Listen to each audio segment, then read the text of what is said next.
Buenas noches, bienvenidos de nuevo a este programa de Hosteltour Televisión, en el que abordaremos la situación de uno de los grandes subsectores de la industria turística que se enfrenta a importantes retos. El transporte aéreo sufre como poco las consecuencias de la coyuntura económica mundial, sobre todo en un momento en el que el precio del petróleo parece no ver techo y cuando el modelo low cost ha planteado cambios en el modelo de negocio.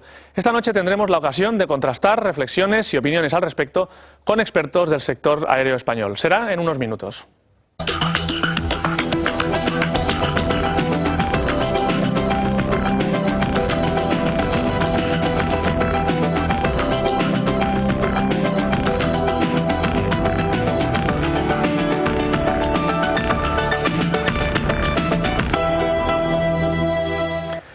La actualidad informativa viene marcada por la iniciativa empresarial de las cadenas hoteleras y las nuevas fórmulas de explotación e inversión. En el terreno político, la marcada presencia balear en el Ministerio también ha sido noticia. Enseguida se lo contamos.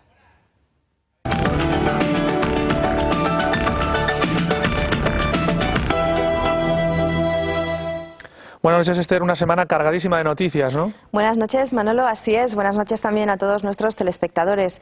Las hoteleras españolas invertirán en los próximos 3 años unos 3.000 millones de euros en el extranjero. Las cadenas se han asociado en Inverhotel para defender sus intereses fuera de España y afrontar las diversas dificultades. Las principales cadenas hoteleras españolas se asociaron a comienzos del año en Inverhotel, la Asociación de Inversores Hoteleros de ámbito internacional. De ella forman parte un total de 14 hoteleras, entre ellas Sol Meliá, Barceló, Iberostar, Fiesta, H10 o Globalia Hoteles. Entre todas poseen fuera de España 120.000 habitaciones y prevén incorporar otras 3.000 en los próximos 3 años. La inversión global alcanzaría un volumen de 3 millones de euros. En cada país se presenta una problemática diferente y de ahí que las hoteleras quieran contar con este interlocutor único. La Federación Hotelera de Mallorca organizó hace una semana una jornada informativa sobre la fórmula inversora del Condotel. En el encuentro realizado en Palma participaron empresarios del sector, abogados y representantes de la Administración. Una opción de desarrollo de negocio hotelero es el Condotel. Bajo esta fórmula, los inversores son también propietarios de una parte del hotel, con derecho a disfrutar de sus instalaciones durante la temporada baja. La FEM, preocupada porque el sector desconozca las condiciones de este modelo, ha reunido a expertos en legislación y a empresarios con experiencia en este ramo para que expliquen los pros y los contras del Condotel. Desde la Administración se estudian sus posibilidades, si bien se aprecia la falta de una normativa que lo regule. Legislació específica nosaltres no mos costa. Hi ha qualque articlet dins les lleis generals turístiques de cada una de les comunitats aquí on fan qualque referència, però són mínimes. Regulació pròpiament dita a nivell estatal i a nivell autonòmic d'aquesta figura del condomini no existeix. Una altra cosa és el que ha apuntat el senyor Alarcón a les primeres ponències, de que hi ha qualque referència i deixar-ho molt obert, i això a vegades pot provocar una incertesa jurídica, que és el que nosaltres com a administració hem de mirar en tots els medis que puguem de que no passi o no susciti aquestes coses. Grandes cadenas como Sol Meliá y pequeñas como Yacht Suites han probado ya una fórmula que funciona habitualmente en otros países, destacando sobre los demás Estados Unidos. El presidente de Yacht Suites destacó que en menos de un año, desde que apostaron por el Condotel en 2006, alcanzaron sus objetivos de crecimiento. También subrayó que puede ser un acicate para modernizar las propias instalaciones. L'avantatge d'aquesta fórmula és que et permet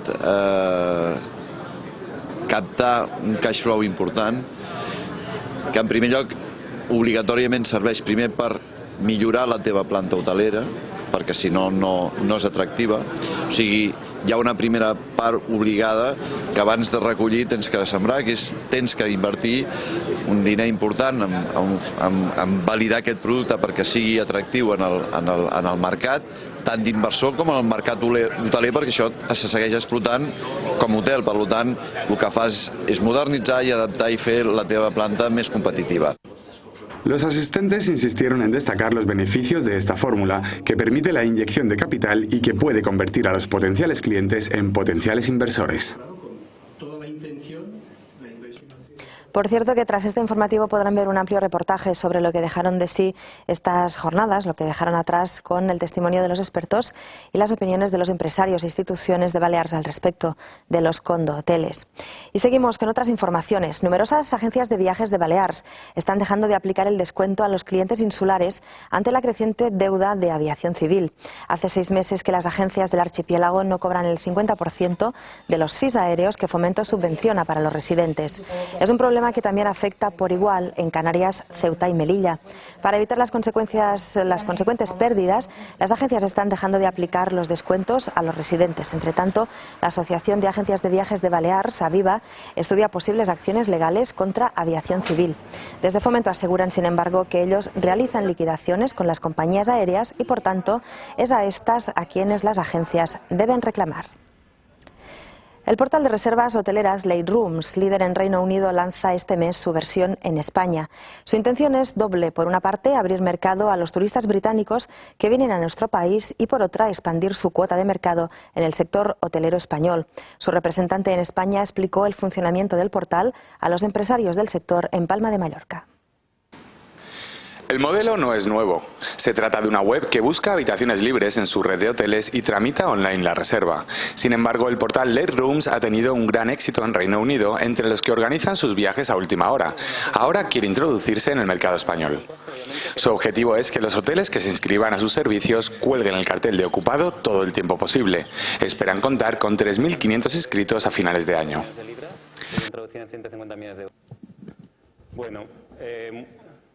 Muchas gracias, Javier. Pues la verdad es que los muy receptivos. Realmente casi todos los con los que estamos contactando se han dado de alta y están colaborando con nosotros. Tanto cadenas como pequeños hoteles, agroturismos aquí en Mallorca. La verdad es que se nota que además están poniendo ilusión en el canal, ¿no? Que es un canal que lo ven diferente, que nos centramos a lo mejor en lo que es una necesidad que ellos tienen de distribuir su último inventario y nos han acogido con los brazos abiertos. El interés de este portal por España se deriva de su importancia como destino turístico para los británicos. La compañía TUI Travel adquirió Late Rooms en 2006 y desde entonces han comprobado sus posibilidades. Es un modelo, yo diría, de bajo coste a nivel operativo. No tienen una gran cantidad de personal porque en realidad es como un mercado donde los hoteleros ofrecen sus mejores productos y el cliente a través de la web pues los consulta y reserva, y entonces permite al hotel prácticamente una venta directa y es un negocio que está funcionando muy bien, líder en el Reino Unido y esperemos que lo sea pronto en España también. Bajo esta fórmula, los hoteles actualizan ellos mismos sus tarifas en la web y abonan una comisión del 12% que es igual para todo tipo de establecimientos con independencia de su tamaño. La diputada María Salom ha sido nombrada portavoz de Turismo del Grupo Popular para la Comisión de Industria, Turismo y Comercio del Congreso de los Diputados. Se convierte así en la máxima responsable de su partido en cuanto a iniciativas turísticas dentro de la Cámara. Tras los últimos nombramientos, la Comisión de Industria, Turismo y Comercio del Congreso de los Diputados cuenta con una amplia representación de Baleares. Frente a Salom, otra balear, la socialista Míriam Muñoz, la parlamentaria más joven, acompañarán al ministro Miguel Sebastián y al secretario de Estado de Turismo, Joan Mesquida, en las comparecencias en la comisión del Ministerio. Además, el Grupo Popular tiene como portavoz adjunto a Livicenco Enrique Fajarnés y la secretaría de la comisión ha recaído en la mallorquina María Antonia Mercant. Y seguimos. La Consellería de Turismo de Baleares ha aprobado un decreto que regulará la actividad de los guías turísticos. La normativa recoge por primera vez la figura del guía de naturaleza especializado en recorrer y dar a conocer los espacios naturales del archipiélago. El actual decreto sustituirá al anterior aprobado en 1996. Ha sido consensuado por las escuelas de turismo y el Colegio Profesional de Guías Turísticos de les Illes Balears, creado en 2004, entidades que han aportado sus propuestas. El Colegio Profesional será el encargado de convocar las fechas de los exámenes. Los guías que ya estén ejerciendo su labor en parques naturales tendrán 5 años para obtener la titulación de guía de naturaleza, una figura nueva en España. Que si som pioners, ja que som pioners en moltes coses a les illes, creiem, des de la conselleria ho hem estat parlant, hem estat cercant a veure com a regulació, a veure altres comunitats, a veure si ho tenien regulat. Hi ha altres figures, però no estan a dir, hi ha guies de muntanya, guies d'alta muntanya, guies d'oci, però no és una figura regulada com a tal. Tanto el Gobierno como los profesionales han destacado la importante labor del guía de naturaleza, pues muestra el patrimonio paisajístico de les illes. Volem que els nostres espais naturals protegits, que la nostra ruta Pedra en Sec, espais com les Salines d'Eivissa o com puguin ser espais dins la reserva de la biosfera que és Menorca, siguin visibles, siguin visitables i ho facin en condicions de sostenibilitat, en la millor qualitat possible i amb el personal el més ben format possible. I aquest és l'objectiu d'aquest decret. En la actualidad hay alrededor de 280 guías turísticos ejerciendo en las islas, todos colegiados en su mayoría con diplomatura o licenciatura. Se espera que aproximadamente 40 profesionales ejerzan su función como guías de naturaleza. Pues hasta aquí lo que queríamos contarles en este resumen de la información turística de la semana. Manolo, hasta el miércoles que viene. Hasta el miércoles, Esther. Nosotros seguimos ahora con nuestro reportaje semanal y también con nuestra tertulia.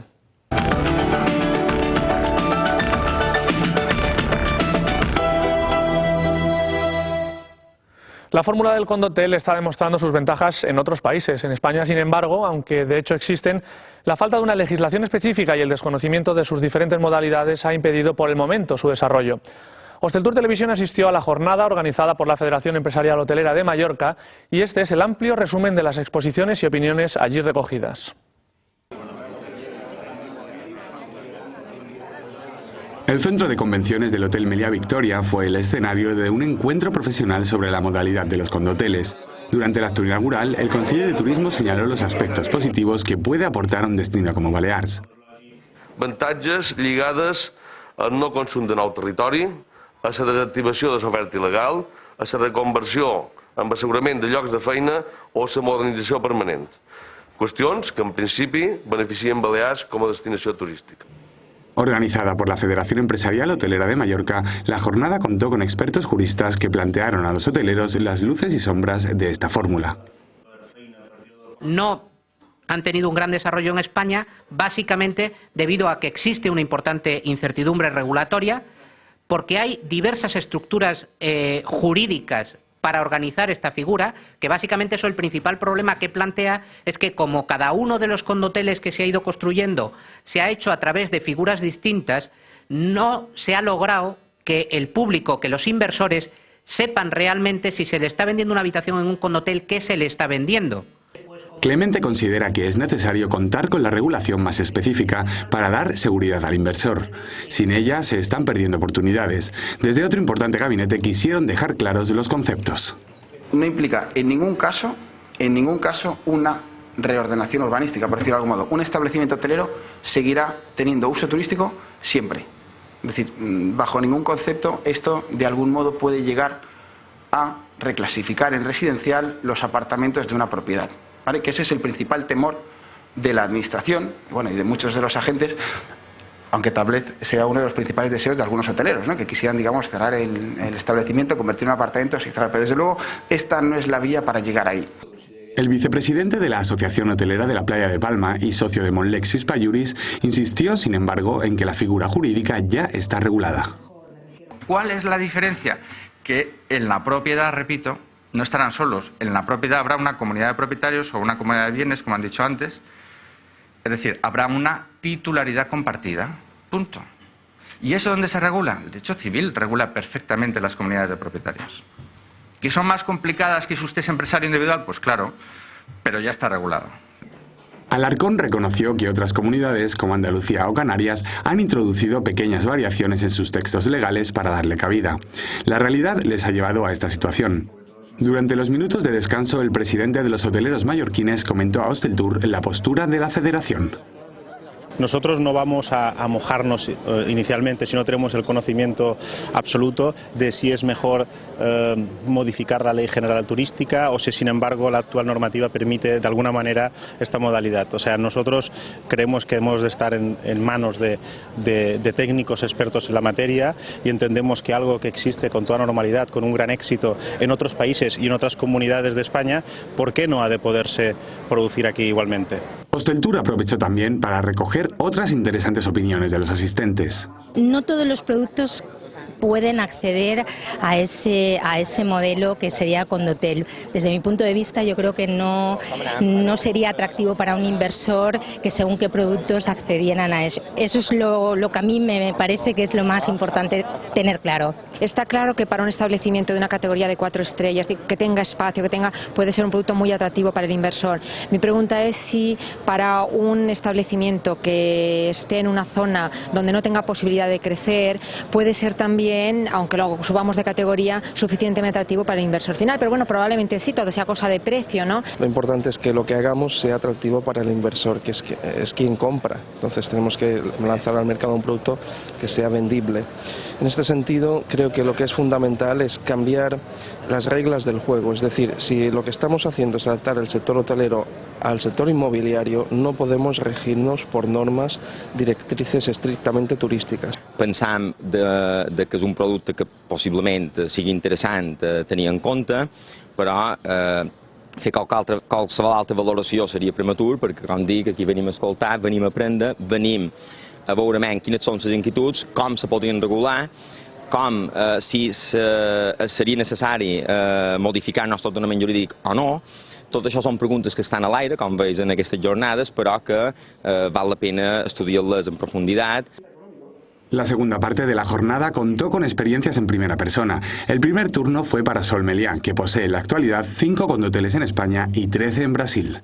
Entendemos que es un producto mixto, es decir, compra realmente ocio, que es la base en la cual se decide esta compra, pero por otra parte es una decisión de inversión madura, con todos los componentes de estoy invirtiendo en mi dinero en un futuro.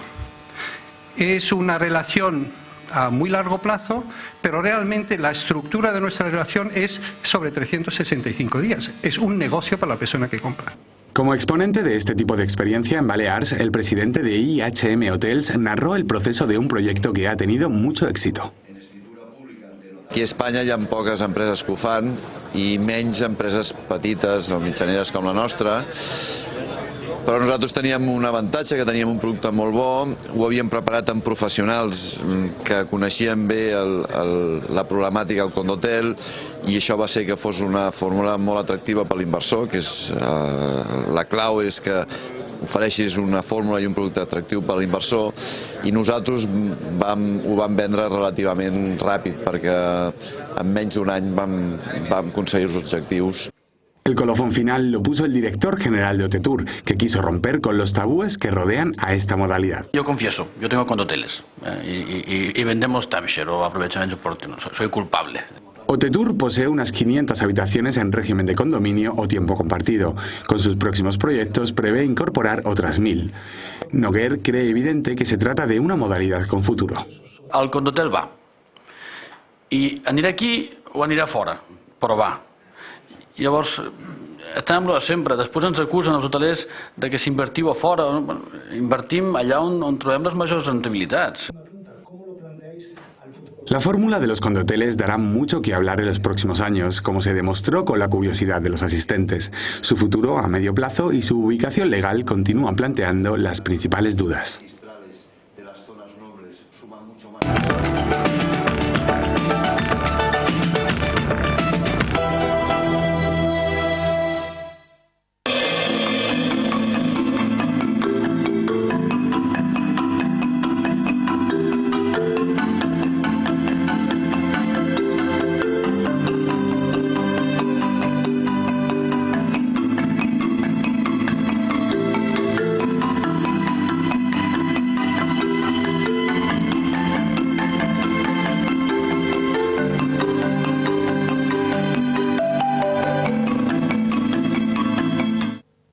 Desde pequeña he buscado la claridad, la sencillez, la libertad, el bienestar de los míos y el de los demás.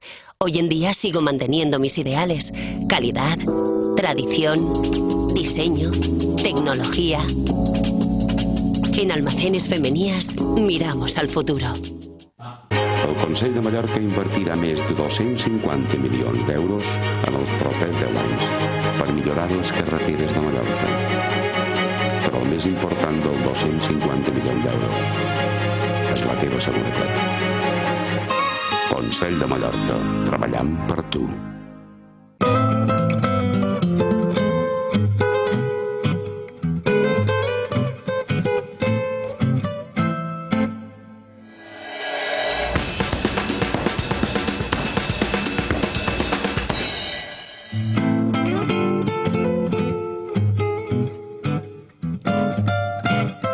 Cuando quiero viajar realmente cómodo, tranquilo y en privado, siempre vuelo en clase business de Air Europa. Más tranquilo, más cómodo, más privado. Clase business de Air Europa.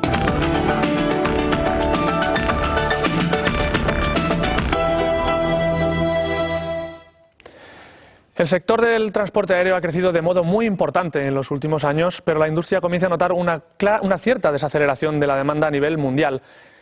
Desaceleración que no parece haber llegado aún a España, donde los aeropuertos registraron el paso de 45 millones de pasajeros en el primer trimestre del año, con un crecimiento superior al 7,5%.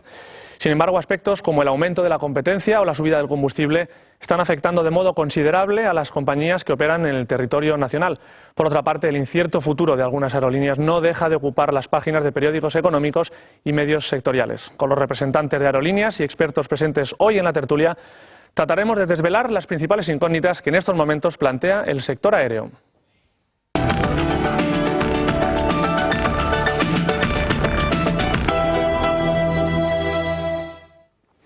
Nos acompaña esta noche Felipe Navío, presidente de la Asociación Española de Compañías Aéreas, AECA. Buenas noches, señor Navío. Buenas noches. Gracias por su presencia esta noche en nuestro plató.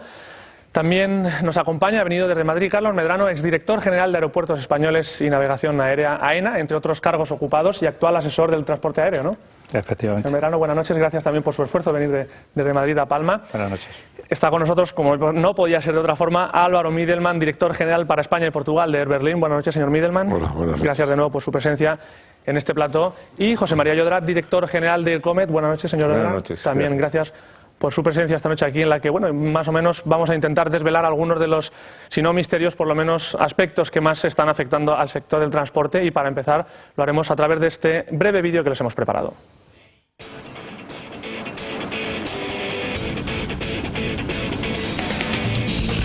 El sector del transporte aéreo se enfrenta a grandes transformaciones originadas por su gran crecimiento en los últimos años y su globalización. La coyuntura económica le afecta como a otros ámbitos productivos, en este caso con la subida de los combustibles, la ralentización de la demanda o el aumento de la competencia. Para hacer frente a los numerosos retos, las compañías buscan alianzas y fusiones. En algunos casos, estas operaciones pueden afectar de modo decisivo a los destinos en los que tienen sus principales centros de operaciones. Los profesionales y expertos presentes hoy en esta tertulia tratarán de profundizar en estos y otros aspectos y perfilar el futuro que le espera al sector en los próximos años.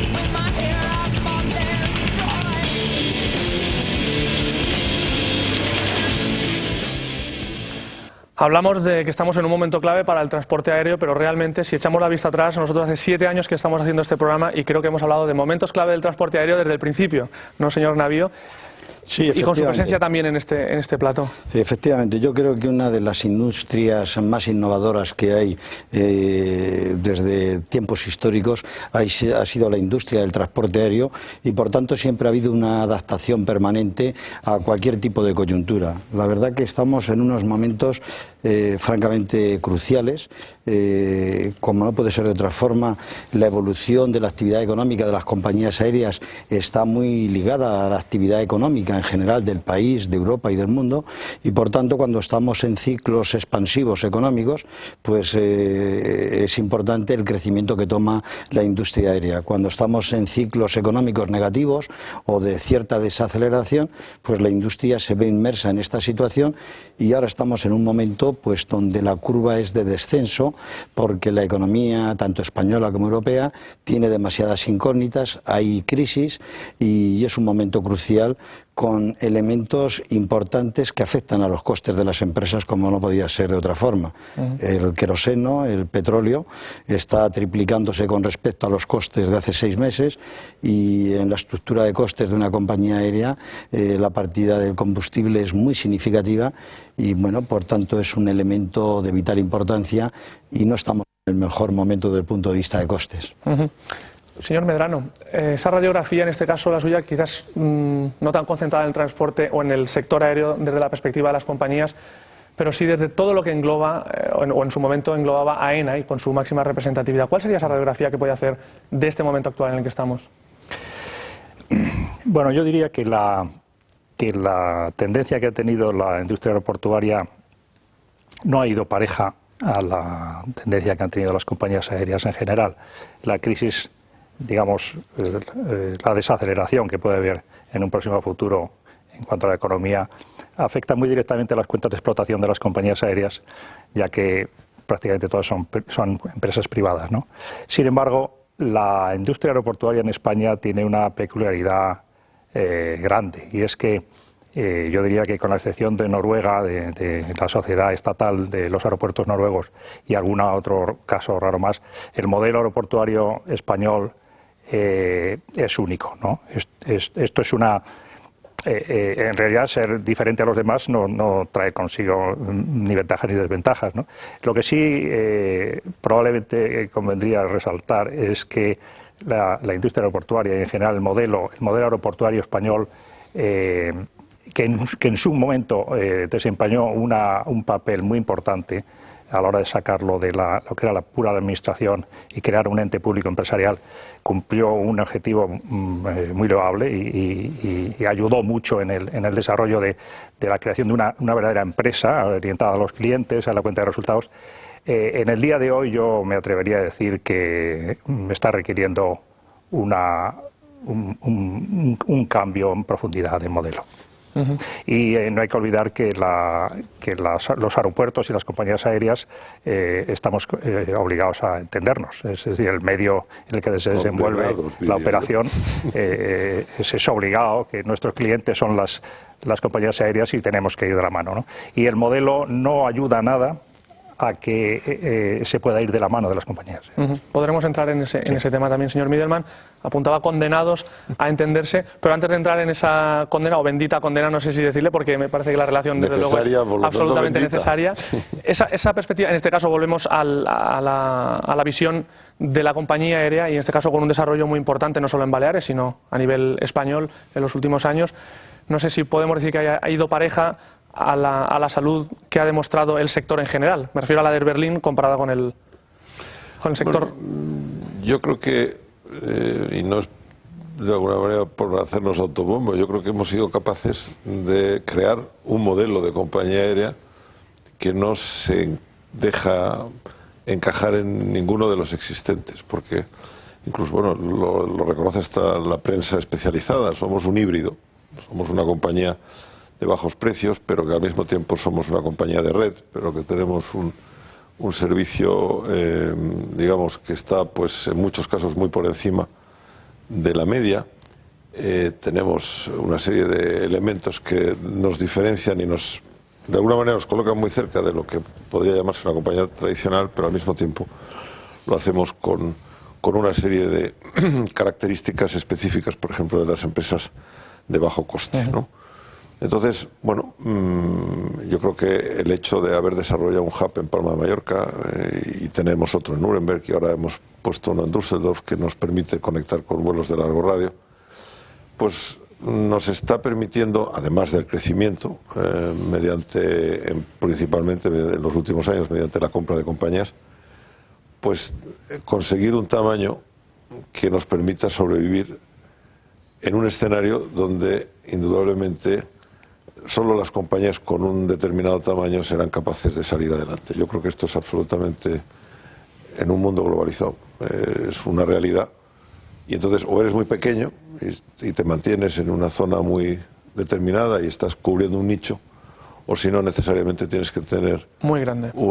Tener un tamaño muy importante. Yo creo que nosotros estamos en ese camino, indudablemente todavía nos queda bastante por recorrer, pero eso nos da una cierta estabilidad, especialmente en momentos como el que estamos ahora, donde yo creo que lo difícil está por venir. Yo creo que este año va a ser un año, a mi modesto entender, que más o menos saldremos todos, algunos peor, pero otros más o menos saldremos adelante, pero yo creo que el año difícil va a ser el 2009. Porque las compañías para este año todavía lo hemos hecho, nosotros lo hemos hecho, han asegurado el coste de combustible, pero lo han asegurado el año pasado. Entonces, para este año, pues en condiciones, digamos, distintas a las de ahora, pero claro, ponerse a negociar anticipadamente y asegurar precios de combustible cuando el barril de petróleo está a $120, pues probablemente sea extremadamente caro y en algunos casos obligue a, si se hace, a reducir sustancialmente los porcentajes. Vamos a entrar porque esa va a ser la siguiente pregunta. Antes quería, señor Llodrá, José María Llodrá, director general de ERCOMET, también hacer esa perspectiva suya un poco para plantear desde la visual que le da una compañía aérea, si no de nuevo cuño, pues sí con unas nuevas rutas, una nueva filosofía y una nueva política. Y también su implantación dentro de ese mercado tan cambiante y en el que nos encontramos ahora, ¿no? Dentro de este caso, y retomando un poco la pregunta inicial, del sector que está en permanente transformación, que creemos que es absolutamente correcto. Felipe hacía referencia a esa permanente. Yo creo que además hay que hacer referencia al vitalismo. O sea, el vitalismo, que el sector a veces no se siente acompañado por las infraestructuras, que tienen un ritmo distinto, y ahí hablábamos antes de slots, que a veces no acompañan el crecimiento determinado que nos puede afectar, y sobre todo yo creo, coincido con Álvaro en este caso, en un momento crucial de transformación, en mi opinión, hacia especialización. Hacia la especialización de las compañías. Quiero decir que habrá grandes alianzas, habrá empresas que se han reinventado o han inventado una nueva forma de hacer, que en el caso de Berlín es reconocido y admirado, en mi caso, en este modelo de especialización, probablemente difícilmente repetible. En nuestro caso, hemos apostado por esa transformación hacia un mercado latinoamericano de una manera muy definida, y buscando el acompasamiento de distintos factores, como puedan ser la disponibilidad de aeronaves, que es otro de los factores donde la industria a veces no acompaña al vitalismo que tiene el sector, y en otro caso, sobreviviendo con los costes que hay que vivir y acompañados en un momento determinado en nuestro sector, porque la moneda patrón en toda Latinoamérica es el dólar, que gracias a Dios busca, o con el equilibrio con el euro en el tipo de cambio, tiene un factor compensación que todavía permite alguna que otra visión optimista. Pero bueno, yo sí creo que estamos en un momento, especialmente en España, donde la foto va a cambiar, donde creo que además del tamaño, que por cierto es imprescindible y esa es nuestra apuesta también, va a ser muy importante la especialización en esos nichos donde tú sepas hacerlo y donde además tengas tu posición. Intentar abarcar todo creo que va a ser imposible. Yo creo que eso es uno de los factores donde nos encontramos al menos involucrados en esta etapa tan por supuesto, con rigor, no con pesimismo, con seriedad, porque la situación actual así lo requiere, pero desde luego con mucha ambición de transformación, que es lo que ha dado fuerza a este sector siempre, que además ha sido un sector que se suele alimentar de sus propias debilidades, ¿no? Quiero decir, no solo crece porque sea un sector sano, sino porque a veces las propias debilidades permiten ese crecimiento. Y en esas estamos. Y en esas estamos en un panorama, hace un tiempo quizás yo creo que la palabra más repetida dentro del sector y lo que transformaba el sector era la irrupción de las compañías low cost. Ahora mismo la palabra clave, y vuelvo a lo que decía antes el señor Middelman, es el petróleo y el precio del combustible. ¿Es lo que puede marcar el futuro del transporte aéreo? ¿Lo va a marcar, como decía el señor Llodrá, la disponibilidad de aeronaves para incrementar o crecer en ese sentido? ¿O también lo puede marcar la disponibilidad de infraestructuras adaptadas a nuevas aeronaves, como pueda ser el caso de Airbus, con nuevas necesidades? ¿Qué es lo que va a marcar el futuro más a corto plazo? Porque está claro que en nada podemos hablar a muy largo plazo, pero yo creo que en el transporte aéreo todavía menos, ¿no? A mí me gustaría dejar claro algo que ha sido de vital importancia para la economía española y para el sector turístico, tanto de Baleares como del resto de España. Yo creo que los principios de libertad de mercado, de acceso al mercado, de libre competencia, han sido principios que han permitido esta evolución del transporte aéreo y la capacidad de competir que tiene la economía española en cualquier parte del mundo. Hoy hay empresas españolas establecidas de cualquier tipo de actividad en Estados Unidos, en Sudamérica, en Australia, en todas las partes de Europa. Sin un transporte aéreo fuerte y sano y competitivo, posiblemente eso hubiera costado mucho más tiempo. Por tanto, cualquier cambio que se produzca debería seguir manteniendo esa filosofía, esos criterios de competencia, libertad de mercado. Cualquier tipo de concentración debe permitir en todo momento esa libertad de mercado, esa libre competencia.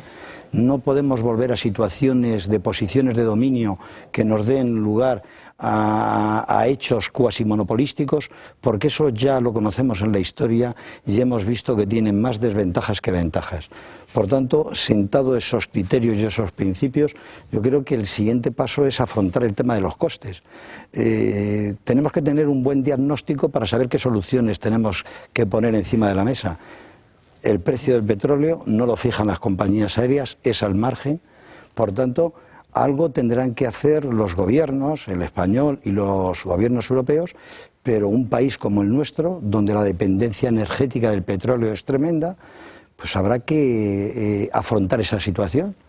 Deberemos de tener otro tipo de suministros energéticos que no sea solamente el petróleo.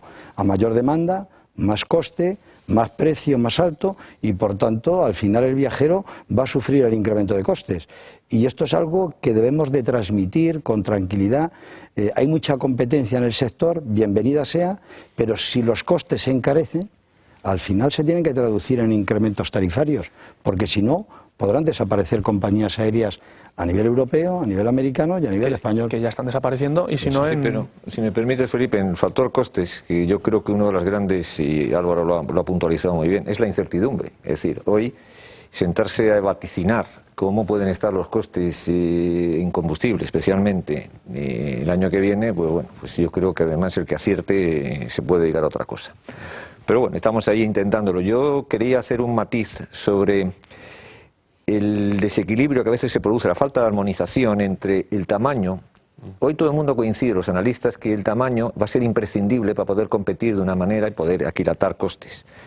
Pero luego vienen las administraciones, y no es que quiera a Carlos ahora acusarle en un planteamiento, porque vienen luego los análisis de competencia. Creo que sabemos lo que hablamos. Luego viene cuántos slots vas a tener que devolver en principio para que la competencia pueda ser de alguna manera redistribuida.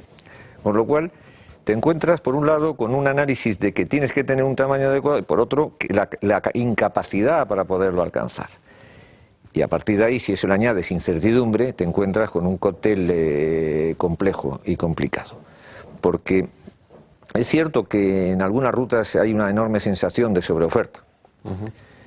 Y eso pues es malo. No es malo porque no produce una competencia, pues una competencia insana, porque si la competencia sana es la que puede pervivir, no la que desaparece, porque al año siguiente vas a tener una catástrofe. Por otro lado, el esfuerzo de una nueva ubicación en los aeropuertos y el sistema tan complejo de prioridades y preferencias hace que tengas que tener verdaderos especialistas en esa distribución. Creo que mañana vas a tener un cierto entretenimiento con esto para intentar conseguir las bandas horarias adecuadas a tus necesidades, mucho más cuando estás hablando de una compañía de red mezclada con muchos otros factores. Y por cierto, me ha alegrado ver que Álvaro evita mucho hablar de low cost. Lo hemos hablado en otros foros. Yo personalmente estoy absolutamente en contra de la palabra, porque no conozco ninguna industria, y aquí que tenéis muchos debates de hostelería, nadie que quiera tener los costes altos. Sí, a mí me parece muy bien que tengan los precios ajustados, pero... Hay que reconocer que Álvaro, señor Middelman, desde el principio debió ser de las primeras personas que le cambió el apellido, le puso bajos precios y no bajo coste, porque bajo coste está claro que en estos momentos... Yo lo siento, pero tiene algo de peyorativo, porque es que el coste, todo es coste. Y concretamente, yo recuerdo que este concepto fue el que llevó en algún momento a imputar a las compañías de bajos precios, de que, como se decían de bajo coste, que también economizaban, por ejemplo, en mantenimiento, en formación de pilotos, etcétera. Yo más que nada quiero decirte que no hay ninguna industria que quiera tener los costes altos. Lo lógico es que intentes ajustar los... Yo creo que en cuanto al tema del combustible, desde luego estoy absolutamente de acuerdo de que el tema de la incertidumbre, y que nosotros, hoy por hoy, tú hablas con fabricantes de aeronaves y sobre todo con fabricantes de motores o de turbinas, y hoy por hoy, a pesar de que se están experimentando muchas cosas, no hay una alternativa a el combustible fósil que utilizamos. Lo que sí que se está haciendo, y bueno, pues nosotros concretamente, nuestra compañía, cambiamos la flota entre 6 y 8 años para tener la flota más moderna, que consuma menos y que lógicamente pues el impacto del crecimiento del coste de combustible pues sea el menor posible y además contribuir, aunque el transporte aéreo, y me gusta subrayarlo, contribuye de manera muy modesta a las emisiones de CO2, pero estamos hablando de un 2 o 2,5. Un 2%. Reducirlas también, ¿no? Pero yo como me gusta siempre, yo soy de piñón fijo, entonces siempre aprovecho estas oportunidades para reclamar a las autoridades de que a ver si de una puñetera vez, lo digo así, como puñetera vez, el espacio aéreo europeo es uno. Y solamente un dato. Si por fin se pudiera volar directamente de punto a punto en Europa, se ahorraría un 12% en tiempo de vuelo. Imagínense. Traducido en combustible y en CO2, de lo que estamos hablando. Y esto lo llevamos diciendo este señor, todos estos señores, desde hace más de 30 años. Y hasta ahora todavía resulta que la soberanía, esto es algo intocable, los militares siguen teniendo sus espacios, y entonces este señor, que además es piloto, zigzaguea, en lugar de volar lo lógico que sería. Entonces, estas cosas nos obligan a decir, bueno, pues, ¿qué es lo que podemos hacer nosotros? Bueno, pues lo que podemos hacer es, efectivamente, conseguir optimizar, y para eso también el tema de los aeropuertos es un factor muy importante, de que podamos utilizar mejor, yo creo, y también lo he denunciado muchas veces, a mí me parece un anacronismo de que el aeropuerto de Palma siga siendo un aeropuerto que tiene como capacidad declarada 60 movimientos hora. Entonces, bueno, pues si realmente todos reconocemos de que el transporte aéreo es fundamental para el desarrollo turístico, concretamente en nuestro caso, y para el desarrollo económico, porque no hay que olvidar que yo creo que una de las mayores contribuciones de las compañías aéreas es que precisamente, como lo ha dicho Felipe, permiten que la gente se desplace y que desarrolle iniciativas empresariales. Por lo tanto, eso es muy importante. Entonces, debemos de facilitarlo. Y yo creo que el funcionamiento, el engranaje, la conexión entre el espacio aéreo y los movimientos en tierra sea lo más eficaz posible, nos permitirá también economizar en todo, porque es tiempo de vuelo, es combustible, traducción en costes, es directa. Yo lo que sí creo es que los tres ya han citado al señor Medrano por alusiones, y sí quisiera esa aportación a las compañías aéreas, ¿no? Porque la relación, como decía un poco en su primera intervención, sin ser complicada sí que es, o sin ser, digamos, negativa, sí que es complicada, ¿no? Sí. No, bueno, vaya por delante que hablo desde la perspectiva de mi experiencia, no desde mi situación actual, ¿eh? Yo ahora en este momento soy consultor privado. Pero le puedo asegurar que para nosotros es mucho más válida, porque sacar alguna conclusión directa de algún organismo oficial, ya sea AENA, ya sea aeropuertos, ya sea lo que sea, es absolutamente imposible. Ya, lo sé. Entonces, le agradecemos cualquier aportación que nos pueda hacer con su experiencia, porque si no estuviera en el cargo donde estuvo, no estaría aquí. Seguro que no estaría aquí. Por supuesto. Probablemente. No, pero tampoco hablo desde la perspectiva de que lo que no ha sido uno capaz de arreglar en su función pública, es fácil luego decir que las cosas se arreglan de esta manera. No pretendo caer en eso. Pero para el diagnóstico Pero para el diagnóstico sí puede valer, porque hay cosas que las hemos estado diciendo aquí, y lo que mencionaba Álvaro y Yodra, lo estamos diciendo desde hace muchos años. Quiero decir que no es una cuestión de hace 2 días. Se ha citado aquí varias cosas que son, verdades como puños, ¿no? Nadie quiere costes altos. Pero bueno, también es verdad que hay un nuevo modelo de compañía aérea en este momento, que la llamemos como la llamemos, ha cambiado la estructura del transporte aéreo en Europa, sobre todo, que fue el comienzo que tuvo la Southwest en Estados Unidos, que aquí la que más empujó fue Ryanair y EasyJet y tal, que es un modelo que, si no queremos subir del famoso LCC, pues lo llamamos no frills o lo llamamos como queramos, pero es un nuevo modelo. ¿Seguro? Es un nuevo modelo. Es un modelo que evidentemente baja los costes, pero no solo bajar los costes, sino que tiene una estructura de red, tiene una presentación ante el cliente que rompe con el modelo tradicional de las viejas compañías bandera privatizadas en este momento. Lo rompe. Es decir, el modelo nuevo de no frills ha dado acceso a un sector de la población que nunca hubiera soñado volar. En los años 80, un estudiante de 23 años con mochila no se le ocurría ir a pasar un fin de semana a Londres. Y ahora son oleadas de pasajeros de 25 años que vuelan. Eso es bueno para el sector, eso enriquece la industria. Luego el modelo es revolucionario y es bueno. Evidentemente, los costes son bajos. Pero yo creo que los costes son bajos como resultado de otras cosas. Es decir, como resultado de la idea de algunos iluminados que dijeron, vamos a cambiar el modelo. El transporte aéreo no tiene por qué ser elitista. Quitando el precio de combustible, que estamos sometidos, como estamos hablando, a la incertidumbre de que no sabemos el precio, pero quitando eso que va en ciclos también, el modelo era muy optimizable y realmente se han optimizado muchísimo los costes. ¿Por qué? Pues porque los gestores o los que han tenido estas ideas se han dado cuenta de que había muchas cosas inútiles en el transporte aéreo. Y que de hecho el pasajero no protesta porque no se le dé de comer, ni protesta por no subir por un finger, ni protesta por no tener una serie de, digamos, lujos adheridos a lo que es el transporte aéreo. Y sin embargo, la seguridad, el mantenimiento, aviones modernos y la puntualidad la están apreciando muchísimo y vuelan. Y de hecho, muchas compañías de las que están acogidas, que son de este modelo, están teniendo mucho éxito. Luego, en realidad es algo más que los costes bajos. Es un nuevo modelo. Me gustaría hacer una pequeña observación a lo que has dicho, Carlos.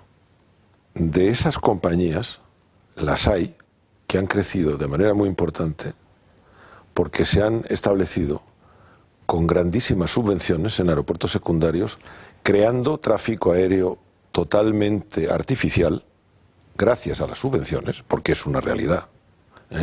Y habrá que ver, yo personalmente, y lo llevo diciendo desde hace bastante tiempo, Felipe, con el que comparto muchas conversaciones, ya me lo ha oído decir, yo dudo de que verdaderamente ese modelo, en esa forma, con esas subvenciones, sea capaz de subsistir.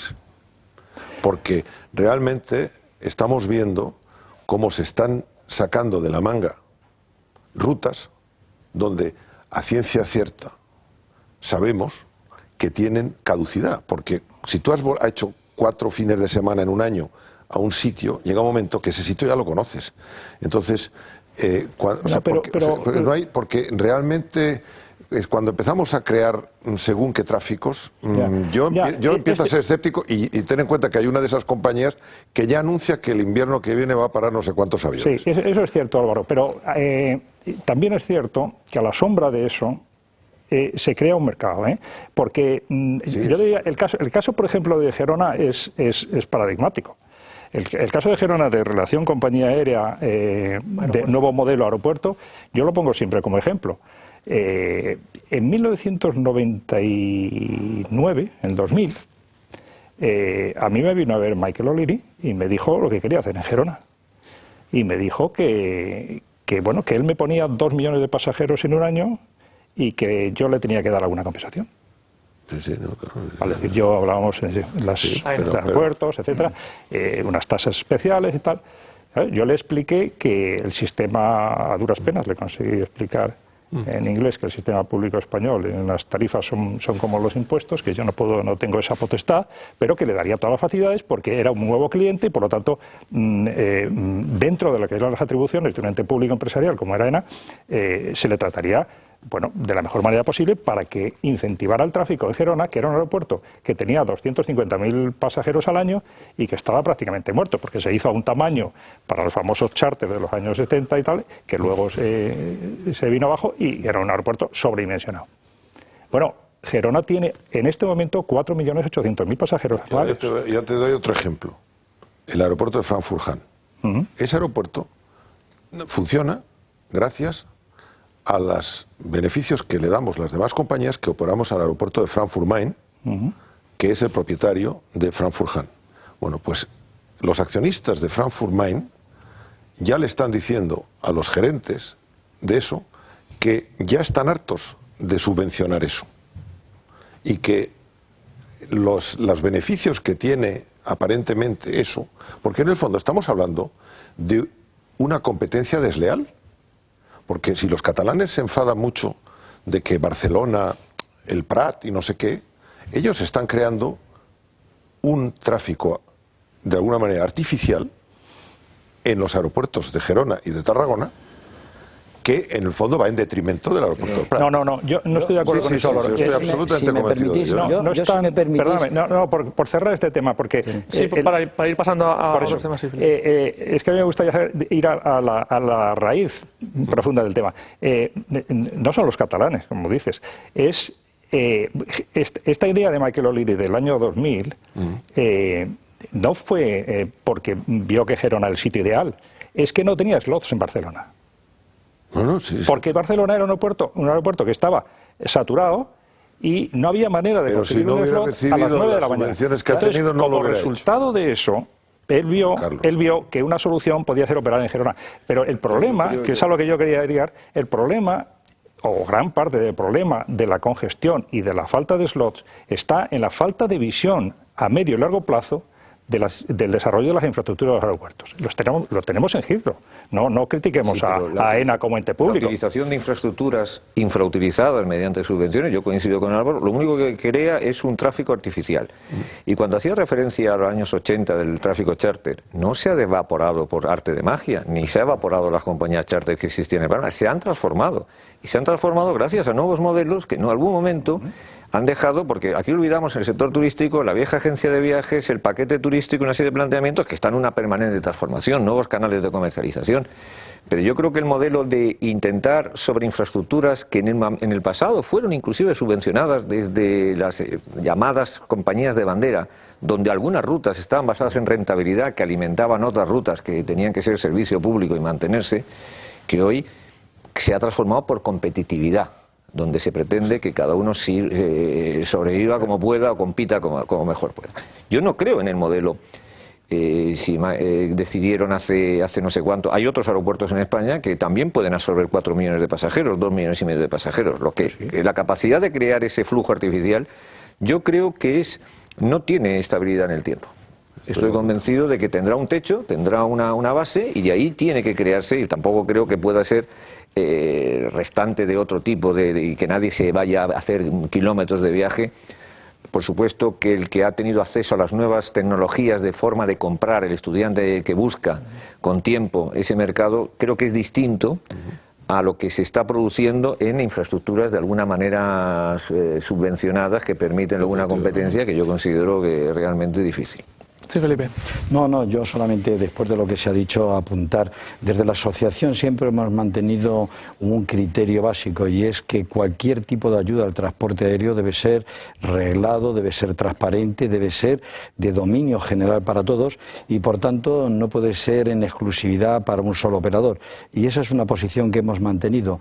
Pero aprovechando que el tiempo pasa, y sí que me gustaría plantear aquí en el debate dos temas que yo considero importantes para los próximos años. En primer lugar, yo creo que en la legislatura pasada ha habido actuaciones que hay que valorar positivamente en materia de aviación, en materia de transporte aéreo, medidas que han supuesto capacidad aeroportuaria en los aeropuertos españoles, eso hay que reconocerlo, con obras de ampliación, y en segundo lugar medidas que tienen que ver con la seguridad de las operaciones aéreas. Y eso nosotros desde el sector lo reconocemos, lo aplaudimos y lo apoyamos. Pero en un momento que estamos del ciclo bajo, que no sé si hemos llegado al suelo todavía, hace falta algún tipo de actuación en materia de transporte aéreo de cara al nuevo gobierno. Nosotros consideramos que no puede ser que los gobiernos de turno, sea del color político que sea, utilicen a las compañías aéreas como elementos recaudadores. Es decir, estamos hablando desde el gobierno, desde todas las instituciones, desde la industria aérea, que tenemos que afrontar sustituciones de aviones por otros más modernos, que contaminen menos, etcétera, etcétera. No, quisiéramos ir acompañados en esta política por medidas de los gobiernos. Es decir, ¿por qué no incentivamos con un tratamiento fiscal razonable esta sustitución de aviones? ¿Por qué no hacemos un esfuerzo entre todos los que intervenimos en el sector para estar en primera línea de vanguardia en la lucha contra la contaminación? ¿Y cuál es la receptividad por parte del...? Pues estamos esperando que una vez de que se han celebrado las elecciones, se ha configurado el nuevo gobierno, estamos esperando que haya normalidad en los cargos para empezar a debatir con ellos y hacer propuestas. Pero yo ahí lo primero que hay que ver es hacer un diagnóstico de cuán profunda es la situación. una situación de crisis, y eso solo es en volumen, porque se desdice con crecimientos, como estabas planteando antes, crecimientos de 7%. De 7%, quiere decir, en un momento determinado, lo que sí estamos todos convencidos, en este sector donde los costes son tan elevados y donde es una industria de altísimo riesgo y de altísima incertidumbre, el esperar a que haya un problema va a significar una debacle.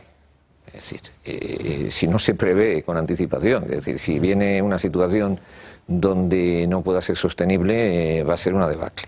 Entonces yo coincido en un momento determinado que tiene que ir acompañado, pero acompañado de muchísimas medidas. Yo insistía, y has hecho referencia a mi otra condición de piloto, hoy en día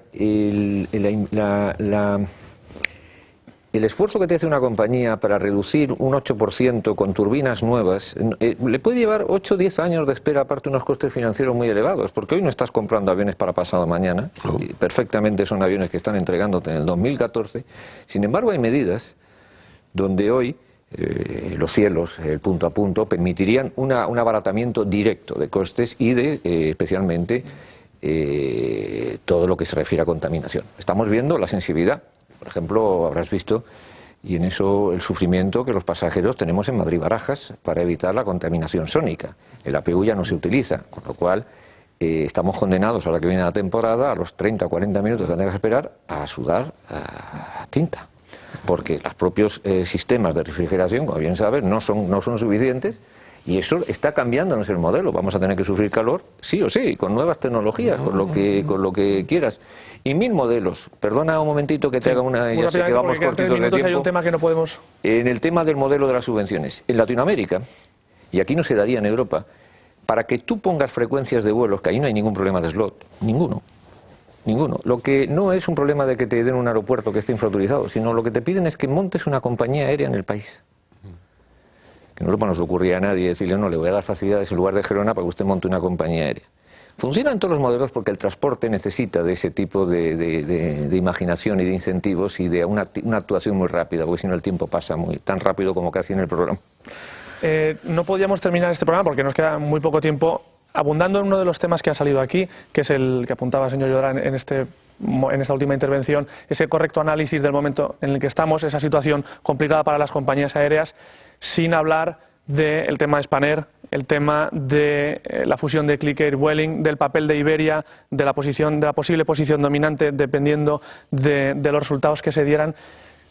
Yo quisiera un poco por cercanía lo que puede afectar para Baleares, cuál puede ser el panorama también desde la perspectiva aeroportuaria, porque estamos hablando también de slots y de disponibilidad de plazas y demás. ¿Cuál puede ser un poco ese futuro y qué es lo que pueden decirnos en un momento en el que desde luego no hay comunicación por parte de las compañías, pero sí está claro que hay negociaciones y hay muchísimos intereses en juego? Y muy rápidamente, porque es un minuto el que nos queda. La bola de cristal no nos permite saber qué es lo que puede ocurrir de aquí a 6 meses. Pero desde luego, si estamos defendiendo que creemos en un mercado libre, que estamos en un mundo globalizado de la economía, por tanto, cualquier movimiento de compra de empresas por otras empresas lo tenemos que ver de forma razonable. No nos podemos llevar las manos a la cabeza. El problema puede circunscribirse cuando se da en un mercado muy concreto donde el proceso lleva una concentración tan fuerte que suponga posición monopolística. Entonces ya sí que se vería afectado la competitividad de la economía, la competitividad de la industria turística, y desde luego claramente desde AECA hemos defendido que cuanto más competencia mejor, que los operadores compitan de una forma saneada, y ese es un modelo que ha funcionado históricamente en Europa y en España y ha traído más beneficios que perjuicios. Yo aprovecho este momento para lanzar un mensaje de sosiego a los sindicatos, sobre todo a los sindicatos corporativos.